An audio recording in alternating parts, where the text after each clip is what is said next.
Welcome to W2Mac, your guide to the basics of macOS. If you're new to Apple's operating system, or you're switching from Windows, Linux, or any other operating system, then these video series are made for you. I will walk through the essentials step by step, so that you can start using macOS with confidence. Let's get started.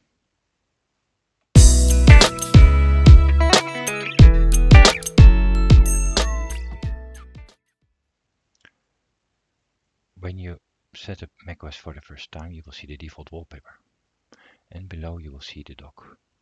The dock is a prominent feature of the graphical user interface of macOS. It is used to launch applications to switch between running applications. By default, macOS pins various items, objects, applications to the dock.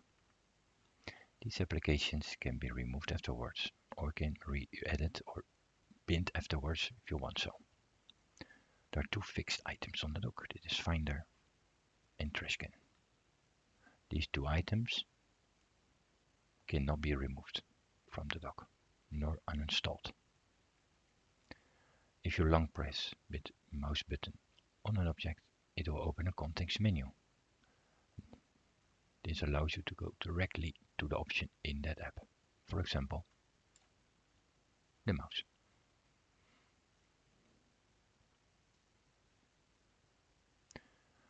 You can adjust the size of the dock. Go to the vertical bar and press the left button of your mouse. You can also change the position of the dock. Press right click on the right button of your mouse. You will notice that the right button on the mouse is not activated by default. Let's activate the right button of your mouse. Go to System Settings and type in mouse. Enable right click. Also, I would like to mention that natural scrolling is enabled by default. Natural scrolling means when you scroll up, the pages go down, and if you scroll down, the pages go up in a web page or in a document. Normally, I disable this so that when you scroll down, the pages go down, and you scroll up, the pages go up. Close. Press right button. Now let's change the position of the dock to the left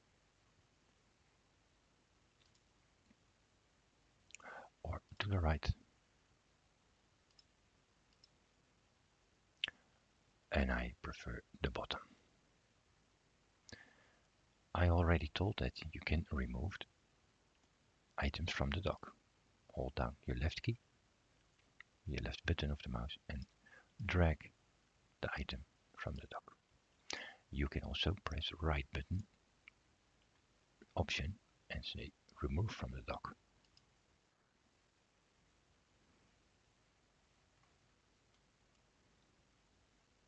I will open a slide and explain the purpose of the items applications that are pinned by default on the dock.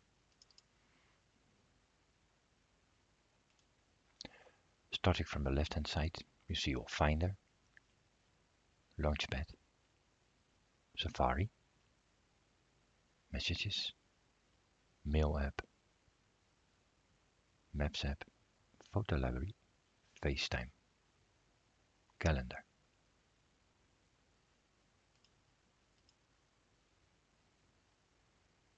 Contacts, Reminders, Notes app, Freeform, Apple TV app, and the Music Library app, and Keynote,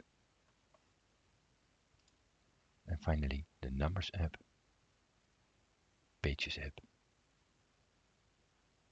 the App Store app, System Settings, the Downloads folder, and the Trashcan. Remind that the Trashcan nor Finder app can be removed from the dock. Add an application or applications to the dock. Applications go to the left hand side of the vertical bar. Let's open Finder. Open the Applications folder. And let's choose an application. left click, hold down your left button of your mouse and drag it into the dock. Now multiple applications, holding down the command key of your keyboard and choose some applications.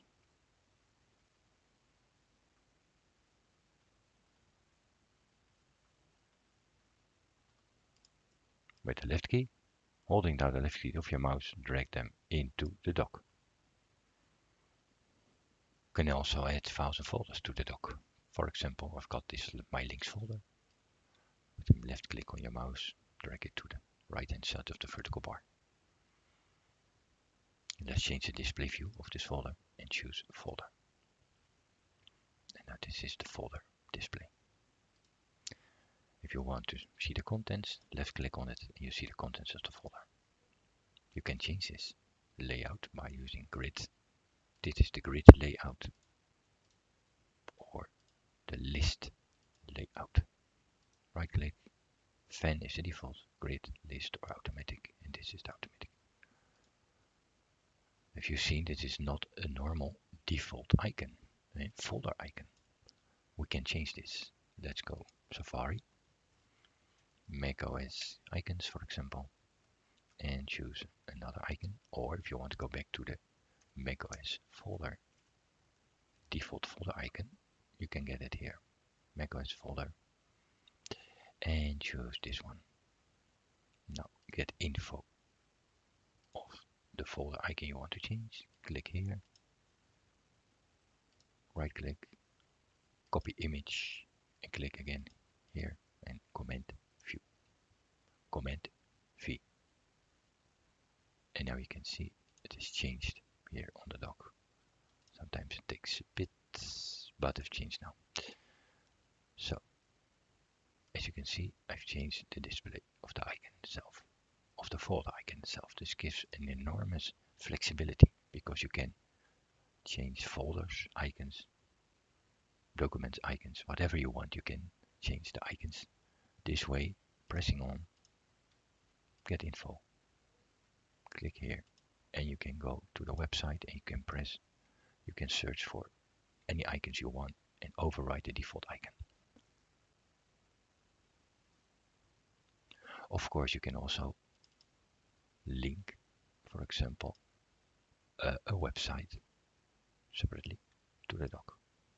But you can also get some holding down command key on your keyboard and drag the files directly to the dock.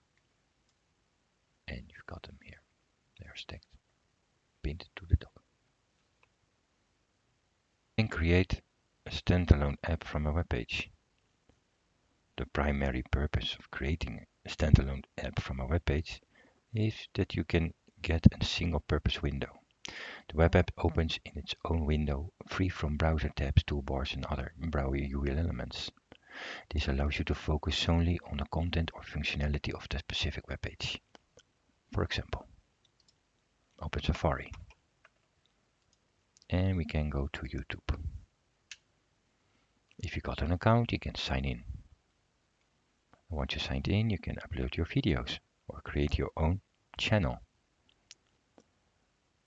Once you're finished, you can go to File and choose Add to Dock. Give it a name, YouTube My Video Channel,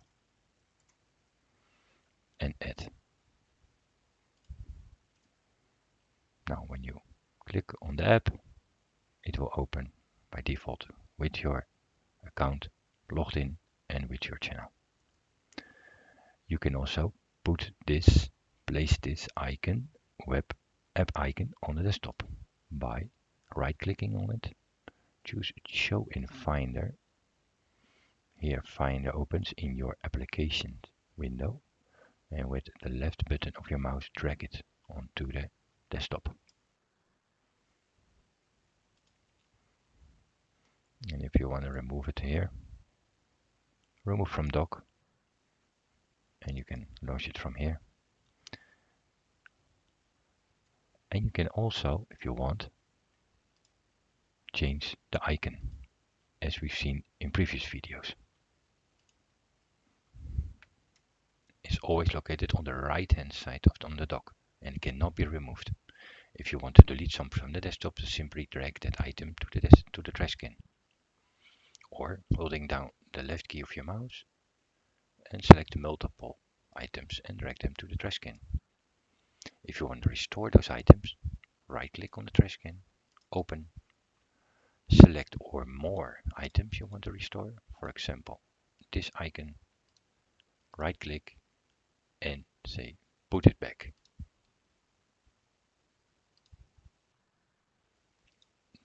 The demo folder, put back. Or if you want to select all items in the trash can, hold down the shift key and you can, with the left, holding down the left key of your mouse, drag them back to the desktop. If you want to delete something permanently, you can drag it to the trash can and say right click empty trash. A warning message comes up, say empty your trash. After that it cannot be undone. You can also go to Finder. Here in my documents folder, I can select a file and using my keyboard instead of my mouse, I hold down the command key with the backslash key. I open, for example, the Apple Magic Keyboard. I select the command key, holding down the command key and the delete key. So you can also select multiple items. For example, with holding down the shift key, this is the shift key, and with the arrows key you can select items.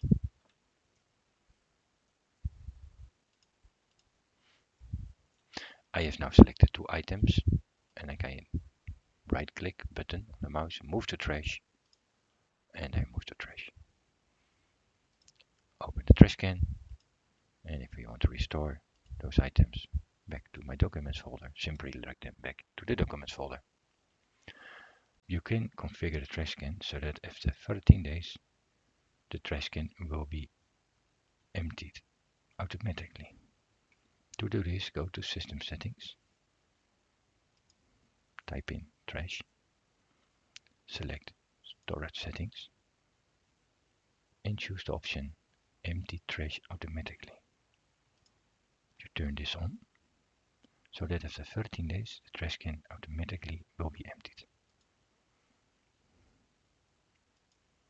If we go back to System Settings again and we want to disable this feature, you will see that the option is not available anymore. We can go to Finder,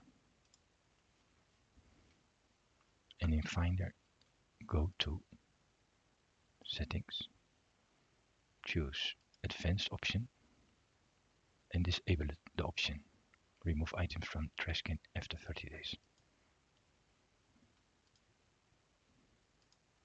Now we have disabled this option.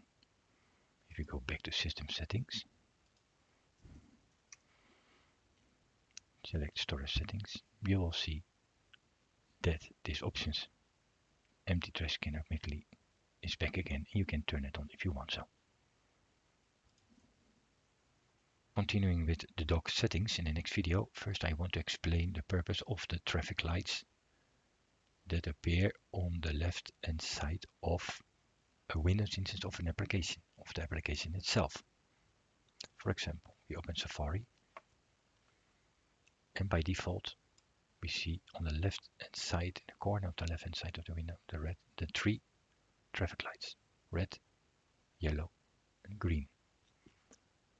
The red button, pressing the red button will close the Windows instance of the application, but it does not quit the application.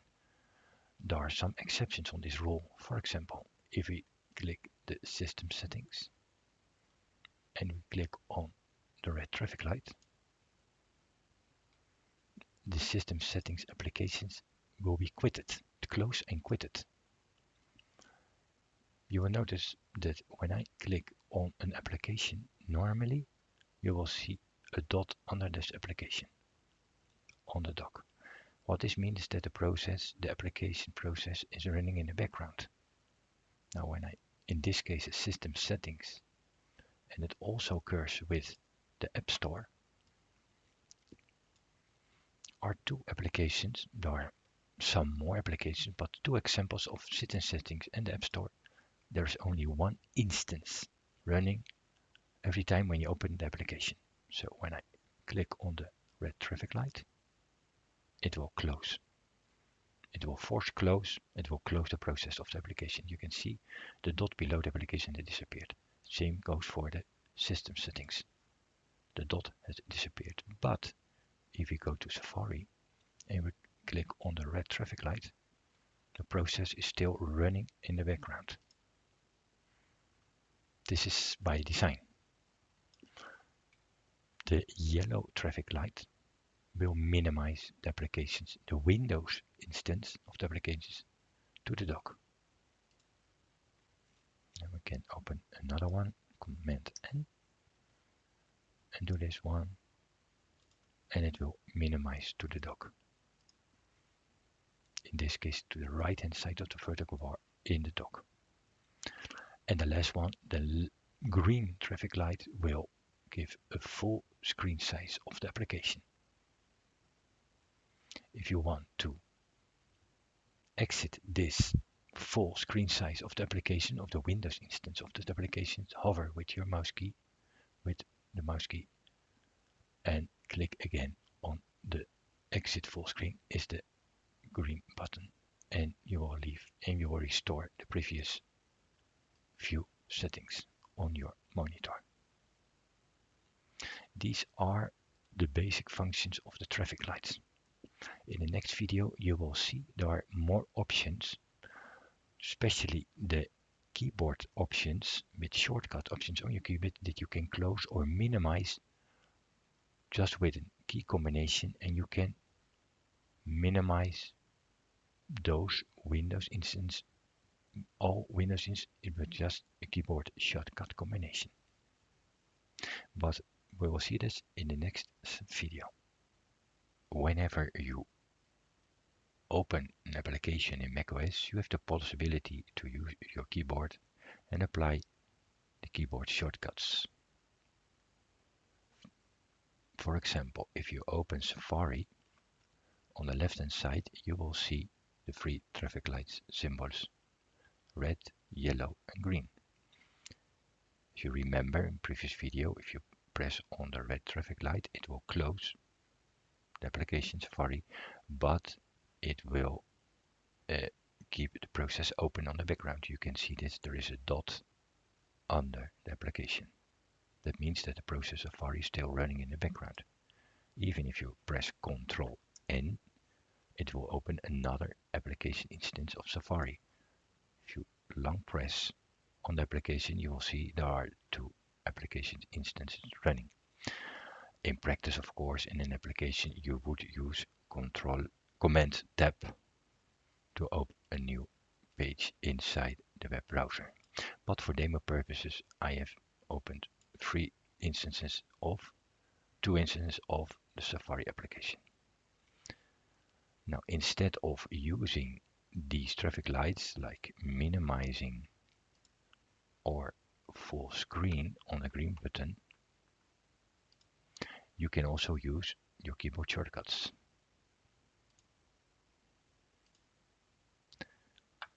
If you see on the right hand side the typical Apple Magic keyboard, you have the Command key and Option key.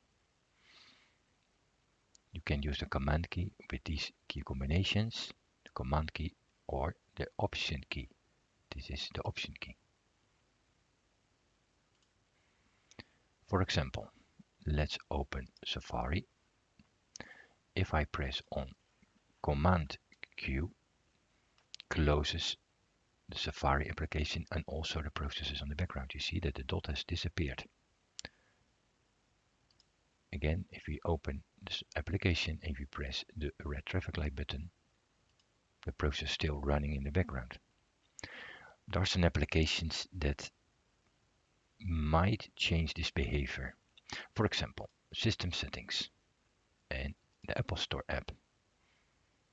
If you press on the red traffic light, you will see that the process has stopped and Apple Store has no more process in the background running. For example, system settings. If we press on the red traffic light, the dot under the application has disappeared. These are some examples that App Store and system settings, there are a couple of more, that don't allow multiple instances of the same application. So you can press Ctrl N and nothing happens. It only allows one instance of this process.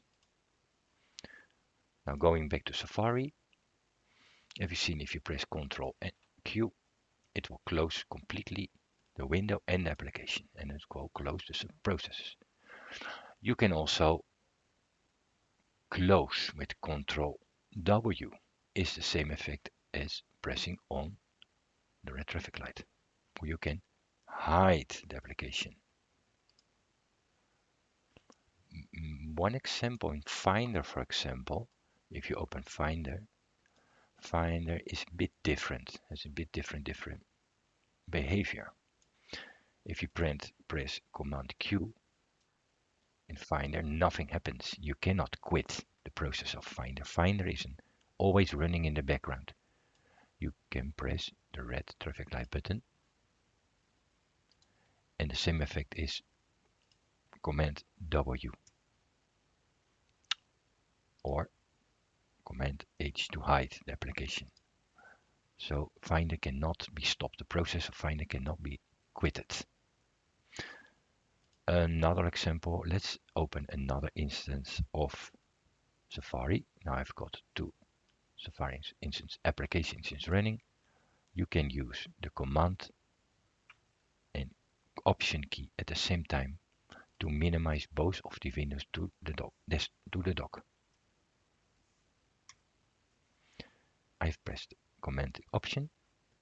Now you can see these two applications instances of Safari has been pinned to the dock. If you want to reopen them at the same time, you can press Command Option and click on one of these applications. And you can see both application windows are back again. You can just use the same as Command Quit. Normally, if you now press Command Q, it will close anyway the Safari application. You can also use Fn, the Fn with the F option. This is the same function as when you press on the green traffic light. For example, holding down the globe key. Let's go back to the Apple keyboard. This is the Fn key, the globe key. So if you press the globe key and full screen, you get a full screen. You can do this also with Finder. And pressing again the globe key, the Fn key and F key with the F key will resize the windows back to the normal state. You can also see there is a Command N. So if I want to Finder windows, I press Command N and I can drag it to the right hand side and it snaps automatically and you have two Finder windows. Now if I press Command Option and minimize, both are going into the dock, and pressing again Command Option and one on the application of Finder, it will restore both windows of the application. Essential macOS app and Windows shortcuts.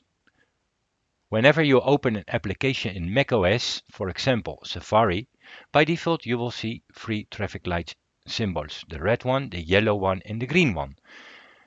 If we press on the red traffic light, it will close the application, but it does not close the process entirely. Because if you check the Safari application we just closed, you will see there is a dock below the application that indicates that the application is still running in the background. This is by design. If you really want to close the entire process of this application, you can use Command Q.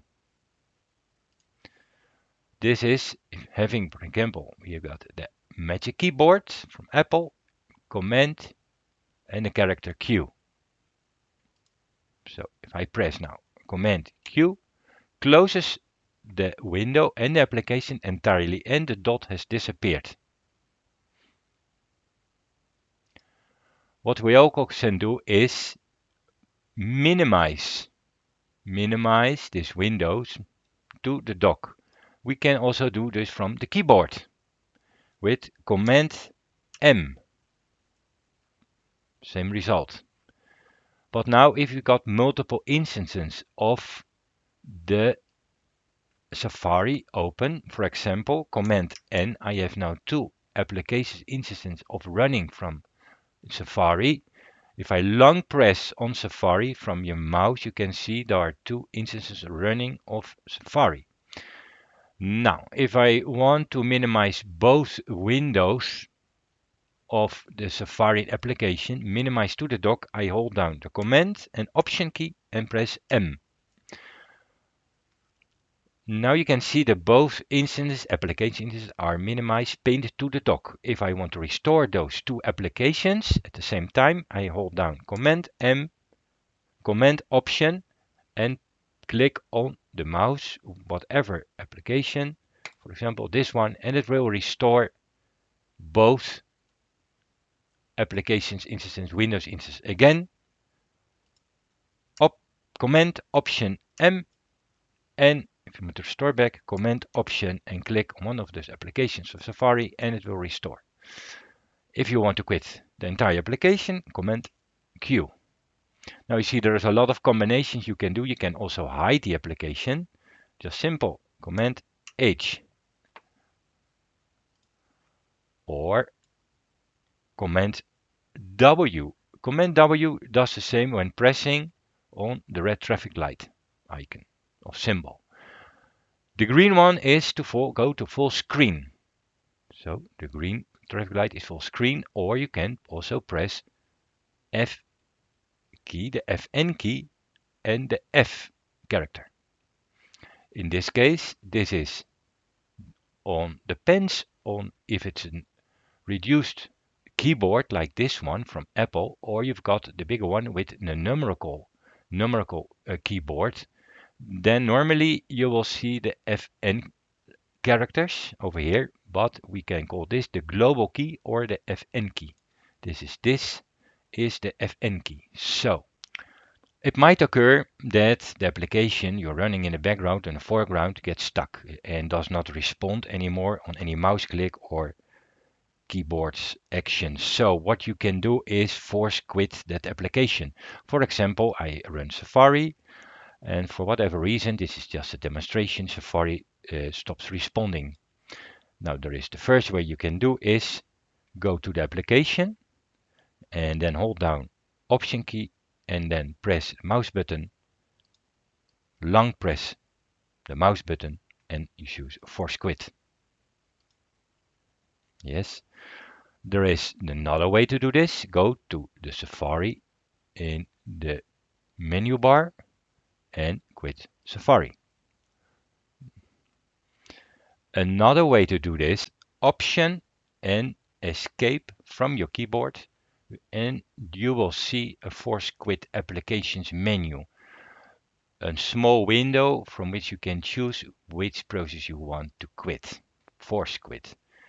For example, Finder is an exception to this rule because it cannot be quitted. The process Finder cannot be stopped. It can be relaunched. So if you open Finder and you say Command N, another Finder window. Now if I try to force quit, that's not possible. You can relaunch the process of Finder, but it can never be quitted. Relaunch Finder. Process is restarted in the background from 0. But of course, other applications provide the option to force quit. Now I say force quit. Yes, I want to force quit Safari. Again, open Safari and you can see the Safari application is back in this force quit menu. Very useful. This is a way to really quit. I already mentioned you can use the Command Q But if the command Q does not respond for whatever reason, you can do Option key from your keyboard, press a button from your mouse, say force quit, or go to Safari, quit Safari, or also option is the force quit, that is the command option escape. It's also available from the Apple menu, from the menu bar, and you will see it gets the same result. Force quit Safari. Changing the dock settings. If you want to change the dock settings, go to System Settings,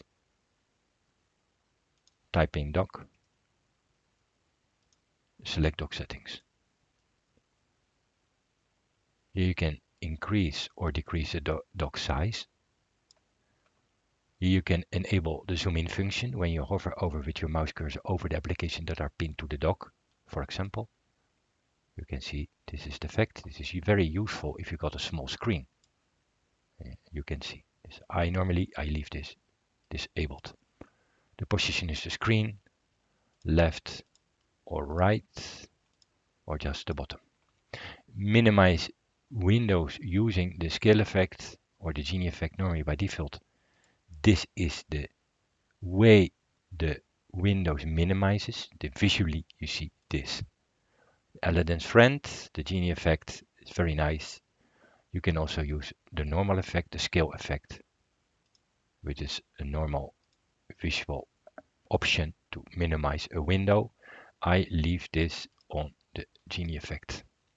Double click a window, the title bar by default is set on zoom. When you double click, you can see it zooms in, and then if you click again, it will go back to the previous state.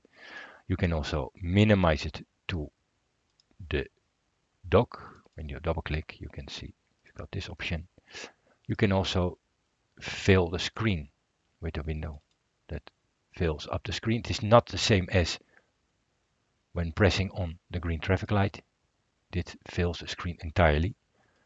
But if you want to make a fill the screen but not 100%, you can use the fill option. Normally I use the sum option. Minimize windows into an application icon. When you disable this, what will happen is that when you minimize the application window, it will be stacked inside the application. As you can see, when you hold down the left key, a key on the mouse, you will see that it is now minimized inside the application. For example, if you want to open a new free Windows instance of Safari, when you hold down Command Option key and you press on the yellow traffic light, all free application instances are stacked inside the application. This is used for if you don't want to clutter the dock itself. So if you want to reduce the size of the dock, you can use this option. I prefer to not to enable this option so that you can always easily go back to the application that is now pinned to the right hand side of the vertical bar. Automatically hide when showing the dock. You can also automatically hide and show the dock. When you hover over with your mouse cursor onto the bottom, the dock will be displayed again. Very useful if you've got a small screen. So if you want to disable this option, just disable it and you will see the effect. Open again the application. In this case it's a preview. Now it's still running, but when I say quit, it disappears and it will not stay there as a recent application. I recommend that you leave this option disabled to avoid clutter on the dock. And Stage Manager. Show items on my desktop. If I disable this, if you uncheck this box, you will see that my icons on my desktop disappear. I recommend you that you leave this enabled. Click Wallpaper to reveal desktop.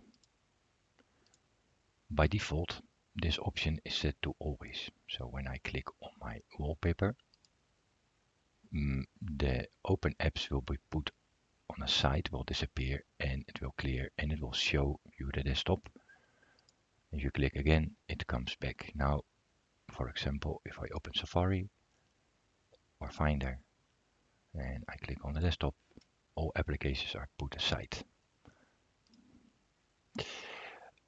I recommend that you leave this only in Stage Manager. So when I click now on my desktop, the windows, the applications are still being showed here. So you might ask yourself, what is Stage Manager? Have a quick look. If you enable Stage Manager, you can see this some form of multitasking. For example, I open another window and you can see the three Safari applications are grouped together. Also this one, let's go to Finder. You can see that all applications, when I click on another, open Safari again, then Finder will be put on the left hand side. This is a form of multitasking. This is useful if you got maybe a small screen or a laptop.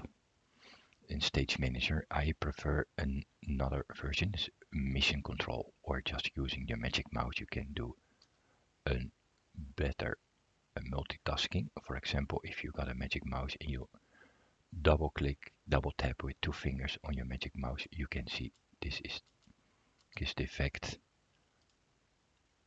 I recommend that you use Stage Manager, for example, on iPadOS, macOS, iPadOS version 26 is now the option you can use Stage Manager. Now, for the time being, I will disable Stage Manager. Next option is default web browser. For the moment, I will skip widgets, I think. Let's focus on the default web browser. By default, Safari is installed as a default web browser, but if you install another web browser, like Chrome or the Brave browser, for example, you can indicate macOS to use the new browser. This is very useful. You've got a link and you open a link, it will open on that specific browser. Windows option, prefer tabs when opening documents. Let's go to Launchpad. Select an application called Text Edit. Text Edit application, prefer tabs when opening documents. When you say always, when we create a new Windows, a Windows instance of the application, a new document, you can see it is opened in tabs. And just like Command and create a new document, a new text edit document. Now when we say never and we open a new document, text edit document, Command N from your keyboard, you'll see there is no tab. It is now in a separate window.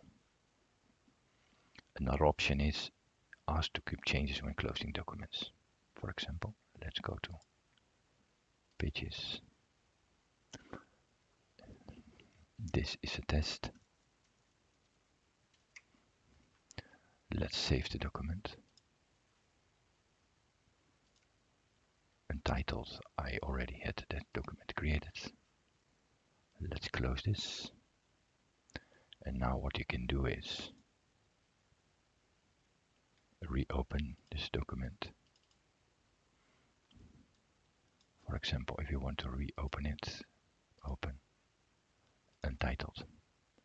If you now add a dot at the end of the line and now ask to change keeping when closing the documents, when I try to close this, it will give you a confirmation message if you want to save, revert or cancel. But if you don't want this message to appear, you can disable this. Close. Let's go to Finder. Let's go to my Documents folder. Open Untitled. And you can see it saved the document because there is a dot at the end of the line, but it did not show the confirmation messages when I try to save the document. Last option is close Windows on quit an application. When you have, for example, a document open and you just close it, What does this option does? It does not restore the previous session. So if you got multiple instances, for example, open, the application will open with just a default Windows. It will not restore the session. You have maybe 3 or more Windows sessions open. It will not restore. It will go back to the default. The next menu is drag windows to screen edges to tile. This is the tiling. For example, you can see what tiling is. I will show when you drag the window to the right hand side, it will auto adjust. To the left hand side, it will auto adjust to the half of the screen. This is an auto adjustment of the screen when you drag the Windows instance to the right or to the left. You can also do it, for example, with Finder. Drag Finder and again Command N, another instance of Finder. And you have them side by side. Drag Windows to menu bar to full screen. If we do this, we go to Finder window and we drag it up, and you see when dragging this Windows instance of Finder, it will create a full screen. Another option is the hold the Option key while dragging Windows to tile. Hold down the Option key, and what this does, it will show a preview. You can see around this Finder window, it will show how it will be tiled. Let's close Safari now. Let's again hold down the Option key, drag it to the left or drag it to the left, and you can see around there is a corner. There is it will show you how the application will be tiled. And the next one is tile windows have margins. For example, let's open a new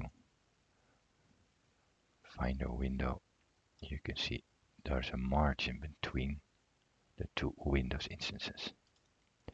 If we disable this, you can see they overlap. There is no margin. So again, enable this, and you can see there is a margin between the two Windows instances side by side.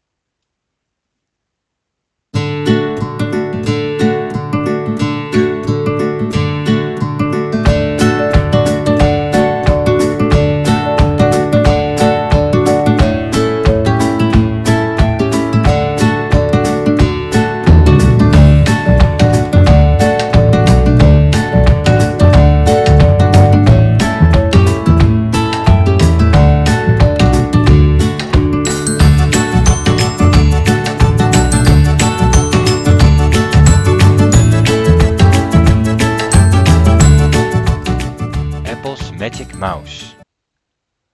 The Magic Mouse from Apple is one of the most criticized or adored products made by Apple. It comes in two colors. It is white or black.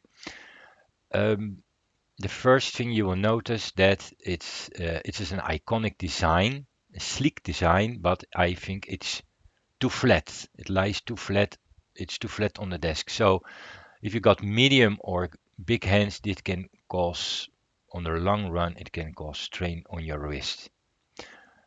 Also, it does not have any scroll button, but of course the scroll function is located below the surface. So if you lay down your finger, the top of your finger, you can scroll with any issue. Also, what has been criticized is the location of this charging port. It's under the mouse. So if you're working, you're running out of battery and you want to connect the USB cable, now the Magic Mouse comes in USB-C. You connect a Magic Mouse, uh, you cannot, if you connect to charge, you cannot work, you cannot do anything. This, I think Apple designed this mouse in such a way to make it so iconic, so sleek, that they've put the Magic Mouse below, under the Magic Mouse. So I think you can say, well, that is a horrible design, but actually it is not, because if you charge your mouse for 5 minutes, you can get 4 or 5 hours of battery life. If you charge it for 10 minutes, you can get up to 8 or 10 hours of battery life. So if you're running out, you connect it for 10 minutes, you get 1 day of charge to use your Magic Mouse of battery charge. So I think it is not, it has been criticized, but it is not such an horrible design. I think the most important part is the ergonomical design. It's too flat. So the design of the mouse is too flat, and I think that after a couple of hours it can cause strain on your wrist. But if you go to Amazon, type in Apple Magic Mouse Grip, there are a lot of options, but a couple of months ago I bought from Ascrono. This is the Ascrono website. I bought the mouse grip. I've been using it since a couple of months, and really it works. It works great. It doesn't give any how you call it, any economical problems, any strain on your hands, on your wrist. You can use it. I've got big hands and I don't have any problems. I think there are a lot of people criticizing also this product on YouTube, and I think it's not fair because they've never tested it really. I've been using it for a couple of months and it works great. There are other brands out there, mouse grips, and it's a good price. It's got a fair price, and I think it's worth. The Magic Mouse has a lot of functions that are really worth to buy a grip and use it on a Magic Mouse. Now let's analyze the configuration of the Magic Mouse. Go to System Settings, type in mouse, select mouse, the mouse option. And the first one is, well, very easy. It's the tracking speed of the mouse itself, the speed of the mouse pointer. Natural scrolling, I leave this disabled. I've seen this in one of the first videos, is the natural scrolling. I recommend you that you disable this. The secondary click is of course the right hand side. I think that's the most practical. And the smart zoom is the double tap with one finger. Let's open a web page, for example Apple, and if you for example if you open and you double tap with one finger on the message, it will activate the zoom function. It's very useful. Now go to more gestures. Let's minimize this. Swipe between pages. Scroll left or right with one finger. For example, as you can see, I'm now in the Apple page. If I type in a web page like Mac Rumors, I go to Mac Rumors. Now, if with a hand, your left finger, for example, you can scroll between the pages. So, as you can see, when you went to you can go back to the previous page. Swipe between the pages. Another one, for example, bbc.com, for example. Again, swipe back. You can entirely swipe back, and if you want to go to the start page, that's also start page, or you can go just swipe right to left. If you go to right, it will go back to Mac Rumors page, or even the latest page, that's the BBC. That is the swipe finger with one finger, and you can swipe between the pages. Very useful. You can say I want swipe left with two fingers, swipe with one or two fingers. That is also a good option. Swipe between full screen applications. Well, and I disable this. Let me see, we'll open Finder, and now let's swipe between two applications. As you can see, I've been swiping with two fingers. Just give it a quick swipe with the two fingers and you can swipe between the applications. And now for mission control, double tap with two fingers. What this does is activate mission control is the function of the multitasking function of in macOS. So if you double tap, you can see it is very fast. You can double tap with two fingers on the mouse and you can see the application that are running and you can select the applications. So it gives you a nice overview. It minimizes the applications on the desktop and you can select the applications if you want to switch to that specific application. You can also go to the set a Bluetooth mouse. So if you click here, you will see the Bluetooth function. The Bluetooth function is enabled. I recommend you to not to disable this, but if you do that, you will lose connection to the Magic Keyboard and the Magic Mouse. You can see the Magic Mouse is connected with 47% of charge still left. If you disconnect it, then you will lose the function of the Magic Mouse connection Bluetooth. I recommend is not to touch this. You can maybe, if you want to connect an USB, another USB-C cable with another default normal mouse, not an Apple mouse, you can just disconnect it. You can do that. Also goes for the Magic Keyboard. You can disconnect it if you got another keyboard and you want to connect this cable via a cable to your iMac or your Mac. You can disconnect it from here. But by default, if you got Magic Mouse and Magic Keyboard, I would leave it as it is. Now coming back to the Bluetooth settings, if you want to, there is another way to disconnect the Magic Keyboard and Magic Mouse instead of using disconnect.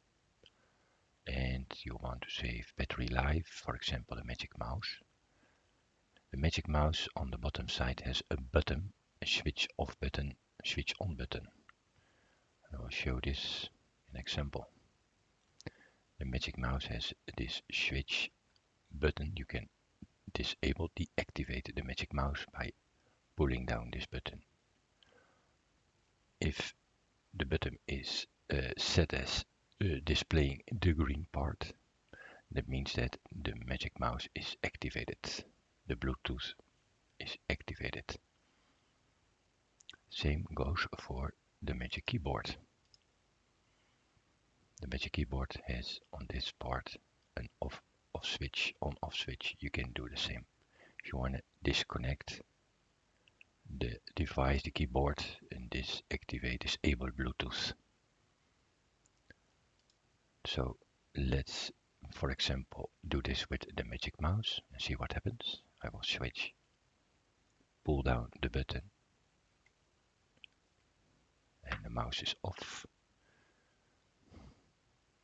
You see, this is not connected, and if you want to connect that again, push the button up, and then the mouse will come again and will be connected again. You see, connected again. I think that is a better way. Instead of doing the disconnect option, it's better use the button on the device itself to deactivate the Bluetooth signal. In this video, I'm going to show you how to remap the modifier keys. If you are using a standard Windows keyboard and standard PC keyboard, and you want to continue using this standard PC keyboard, in macOS I recommend that you remap the modifier keys. The modifier keys on an Apple's keyboard are the Command key, Option key, Control key, Shift key, Caps Lock and Escape key. For example, in Finder you want to select certain items and copy and paste them. Then you will use, in the Magic Keyboard, the Command key. Now in a standard keyboard that would be the Control key. If you want to still continue using the standard Windows keyboard in macOS, so you have to translate that function to get the same result. Let's go to System Settings. Let's open System Settings. Type in Keyboard. Select Keyboard Shortcuts. Here in Modifier Keys, we're going to swap the function of the Control key to the Command key, and the Command key to the Control key. What this does is that the Command key is swapped to the Control key and the Control key to the Alt key. The Option key, I will leave this as it is, pointing to the Windows key. When you're finished, you click Done. But in the future, if you buy a Apple Magic Keyboard, you have to go to the keyboard shortcuts again, go to the modifier keys, and then select Restore Defaults. And done.